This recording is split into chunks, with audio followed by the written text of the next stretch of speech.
В Коми неуклонно растет количество обманутых граждан. С начала года в полицию обратились уже 600 человек с заявлениями о хищении денег с их лицевых счетов.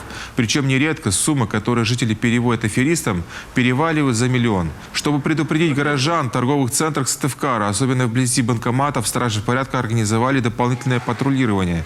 Среди посетителей силовики проводят профилактические беседы и раздают людям специальные памятки о том, как защитить себя от посягательств мошенников. Мошенничество очень часто сейчас в городе происходит, телефонное. Звонят? Раньше приходили, сейчас нет. Нет, сейчас звонят уже, сейчас не приходят, просто звонят. Нет, звонили, я их послал один раз. Вот, все правильно, да.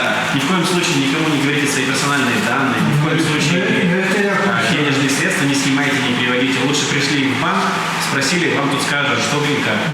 Значительная часть потерпевших – это пожилые люди, которые сами вручили злоумышленникам все свои сбережения, поддавшись на их уловки, а иногда даже оформили кредит. По предварительным данным, в карманы аферистов всех мастей с начала года перекочевало более 170 миллионов рублей.